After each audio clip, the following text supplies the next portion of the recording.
Assalamualaikum warahmatullahi wabarakatuh. Well, students, today we are going to continue our lesson about for example and also such as. Nah, jadi hari ini kita akan belajar tentang penggunaan for example dan juga such as. So, now let's see the material of it.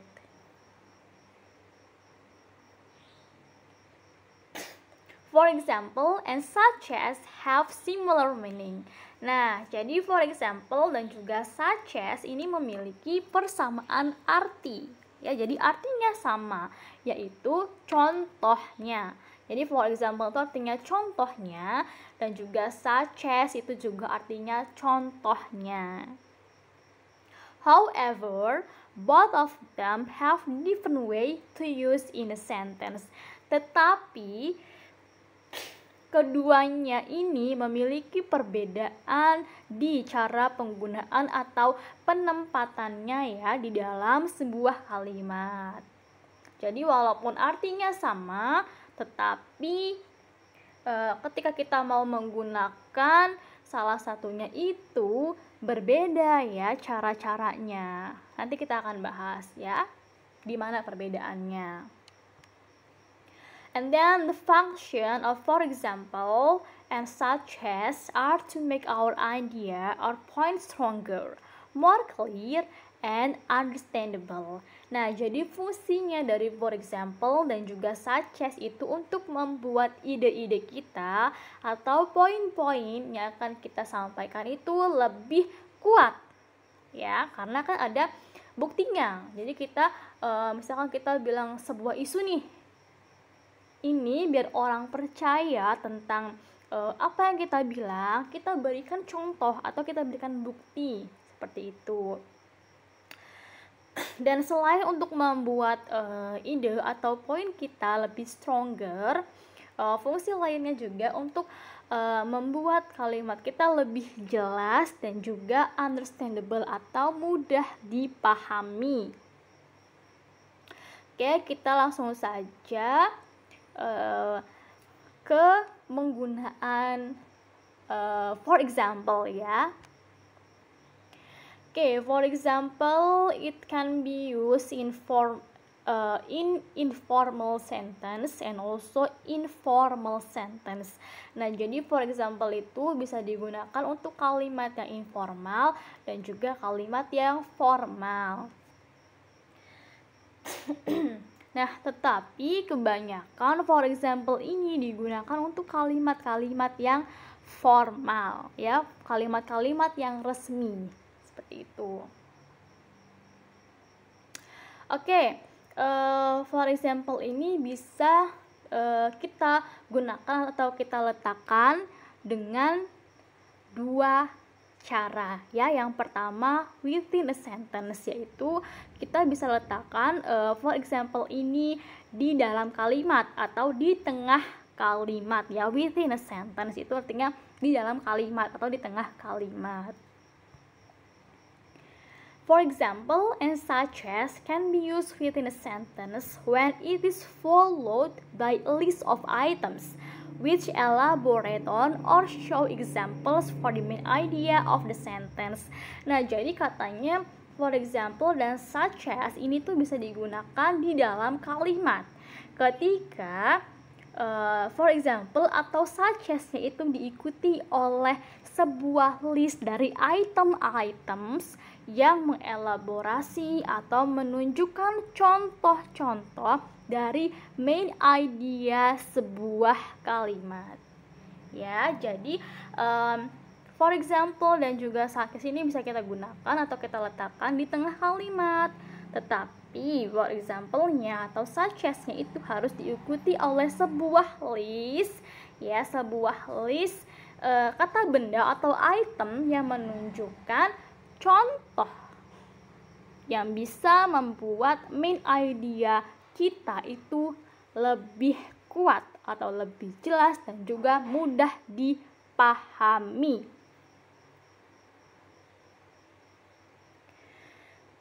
Nah, Cara penggunaannya kalau kita mau meletakkan for example di tengah kalimat itu nanti ada beberapa cara ya. Ini yang pertama yang akan dijelaskan terlebih dahulu, yaitu yang for example followed by a list of nouns. Jadi ada for example yang diikuti oleh list dari kata benda gitu ya. Nah, ini contoh yang pertama.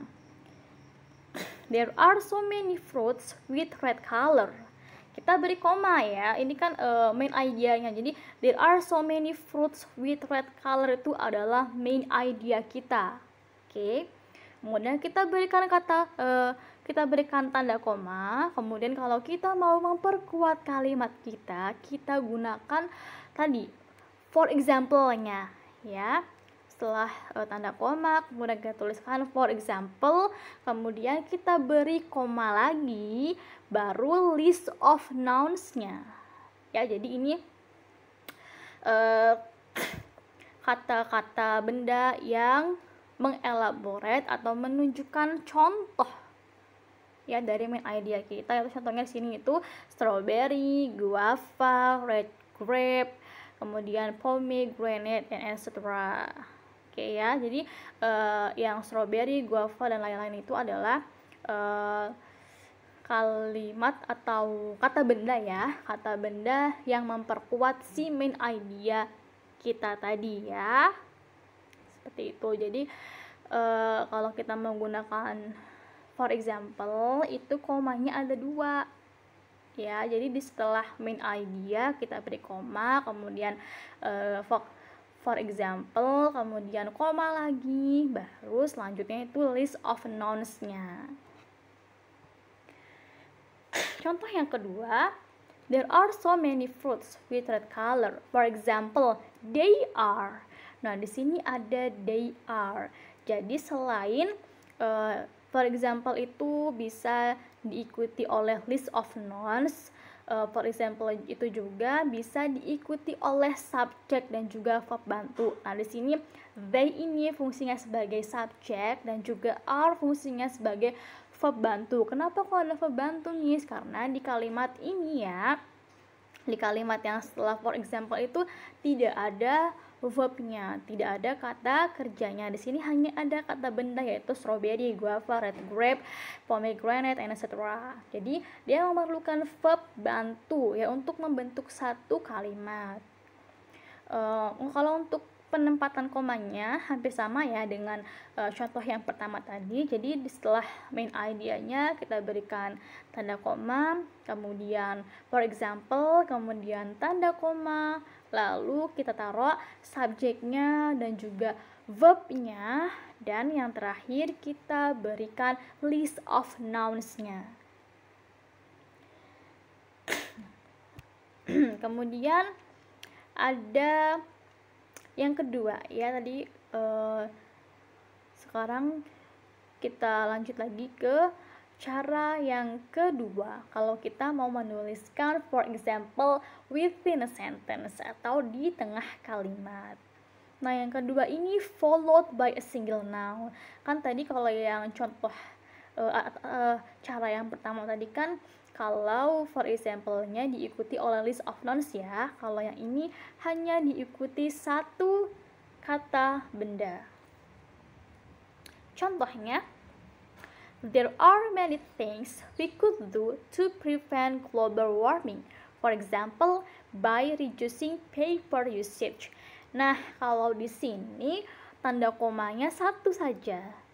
Ya, jadi tanda komanya itu hanya kita berikan di setelah main idea gitu ya. Kemudian kita tuliskan for example. Nah, setelah itu tidak perlu lagi kita kasih koma. Kalau misalkan yang list of nouns atau kata bendanya banyak, baru kita kasih bisa kita kasih tanda koma ya setelah for example-nya. Kalau nounnya cuma satu, tidak perlu lagi kita berikan tanda koma. Nah, yang by reducing paper usage itu adalah sebagai noun-nya ya, sebagai contohnya dari main idea kita yang memperkuat main idea kita. Kemudian contoh yang kedua,